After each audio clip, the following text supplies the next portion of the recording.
basic specialty is community medicine. I've taught at the medical school for over 25 years, and since the last 2 years, I'm at the helm of university administration. Manipal University is celebrating its 25th year next year. However, Manipal has been in the field of higher education since 1953, when we set up the Kasturba Medical College here in Manipal. Therefore, in professional education in this country, we are a name to reckon with. We have built on our quality. We have created high quality engineers, dentists, pharmacists and doctors, not just for India, but for the entire neighborhood. So much so that today I can boast of the fact that 1 out of every 5 doctors working in Malaysia is a Manipal graduate. There are at least 4,000 doctors from KMC Manipal and Mangalore who are practicing in the US. There are at least 10,000 engineers from MIT who are overseas. So we have contributed a lot to the development of human capital, not just for the country, but for the entire world. Manipal University has been very well known for some of the traditional higher education courses like engineering, and within engineering, mechanical and computer and civil and the likes, medicine, pharmacy, dentistry. These I would call as traditional, and these have been the signature programs of the university. However, in the last 10 years, the university has felt that there should be several more programs which are more contemporary, not just contemporary, but these are the programs for future. And we have started both undergraduate and graduate programs in design, in architecture, in public health, in humanities, in geopolitics, in international relations, in European studies, in media and communication, in culinary arts and the like. So we offer about 400 programs here in the university, and most of them have been developed in the last 10 years. Undergraduate programs have seen a big shift in these last few years, not just in India, but across the world. Gone are the days when the parents used to insist that the son or the daughter study only medicine or engineering or law. So these were the bread and butter professional education programs. But today we find, and it's quite exhilarating to see students choosing to study in the new age programs. That they are mixing up a whole lot of programs, including liberal arts. The programs themselves have become flexible. There are a whole lot of open electives and choice-based electives for students. The semester system, which has replaced the annual system. So the whole undergraduate program and the entire field has seen a refreshing change in these last 7 years. And it's not just in Manipal, but it's all over the country, and this is a welcome change. The university has put a lot of premium on quality, and quality in whatever we do. Quality in our processes, quality in our infrastructure, quality in our faculty, and the insistence on quality in the students that we recruit.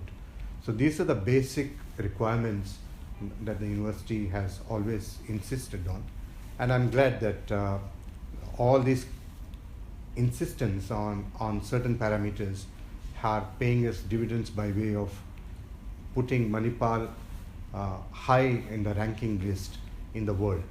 Today, the Times Higher Education, the QS for Asia, for BRICS and emerging markets, and for the world, we feature in all these 6 lists.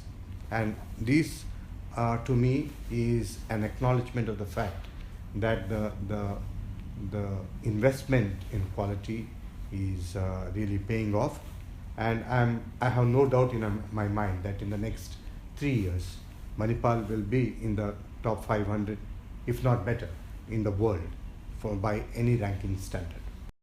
A student should be looking at the academics first, in terms of the academic infrastructure, the quality of the faculty, the curriculum, the method of delivery, the pedagogy, the kind of quality collaborations that the university has with international universities, the availability of a possibility of students to carry their credits to other universities and reacceptance of the credits for a student mobility. All these are factors that a student should consider when choosing a university or a course. Over and above, I think there should be enough support system for a student on campus, whether it is the library, the sports facility, or encouragement given for showcasing their talents, support by way of career guidance, or even the psychological challenges that a student faces when being away from home for the first time. And this is something that we have seen in Manipal, and we have set up an excellent psychotherapeutic intervention here for needy students. And to me, this is something that every university in the country should undertake. The first 12 years that the student spends either at home or in school or in the preparatory colleges become the most important time and place when the decision to take up higher education is made. And today I'm glad to see that most of these decisions are made by students themselves, unlike our times when my dad or my mother or even my grandfather made that decision for me. So today's students have that much more liberty, that much more freedom, and those many more choices for their higher education. And those things become important in terms of how is a student exposed, how is the student handled in school. The kind of insistence on academics alone no longer pays. So while it is important for a student to stay focused on studies, but there should be enough and equal opportunity for a student to pursue his passion, his pastimes, his talent, his showcase, and hone some of the skills that he would have acquired. Also learn something else beyond his core subjects.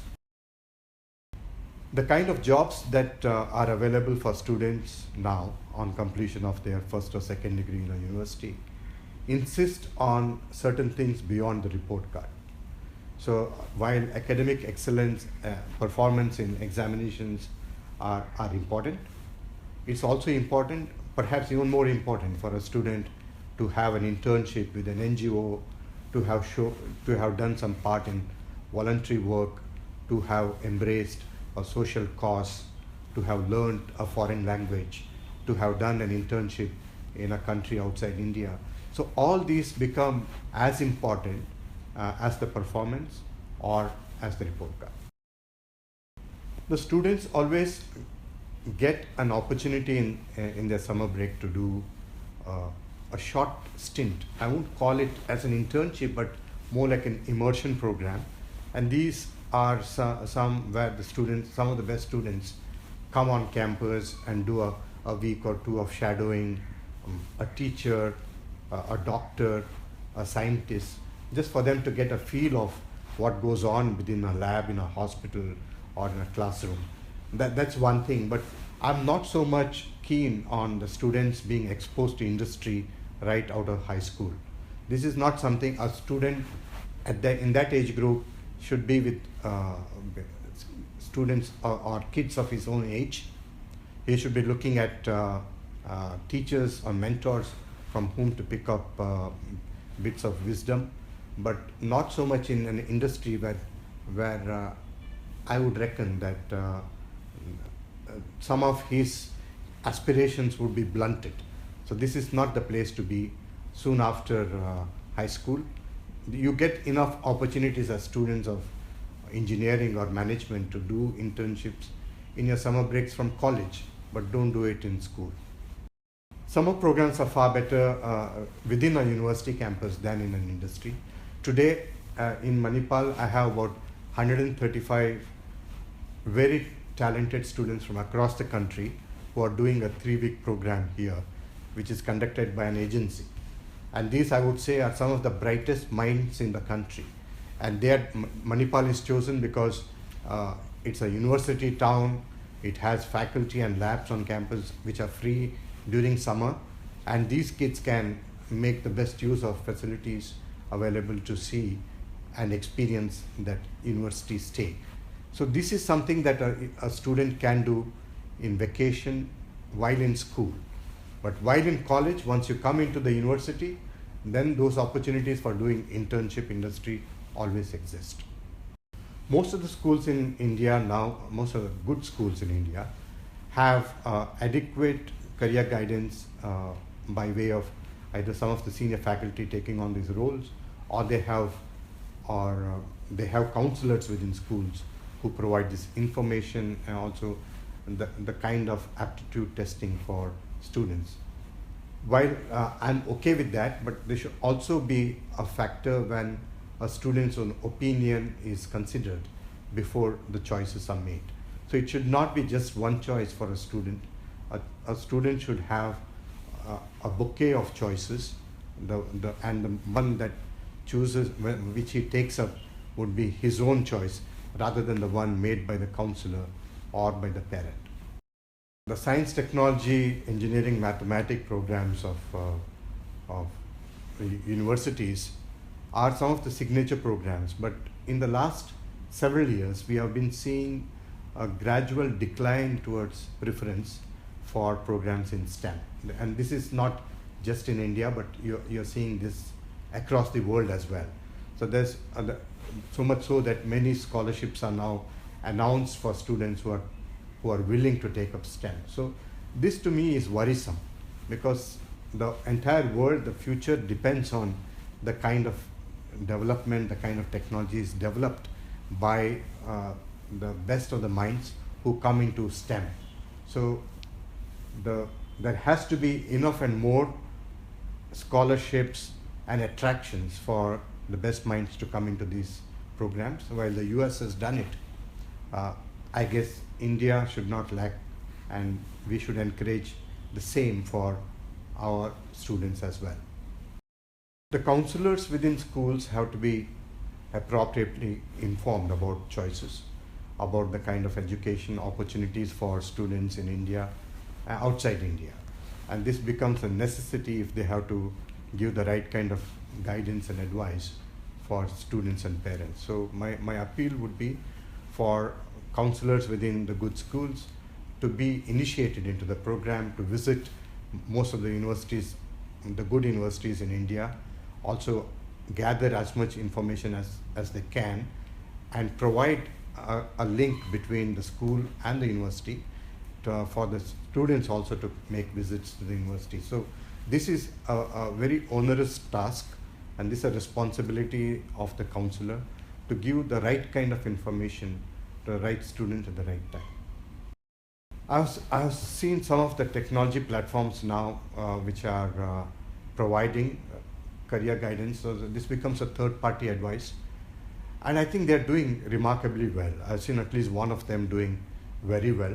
So this perhaps is the future of things to come in this space, and why not?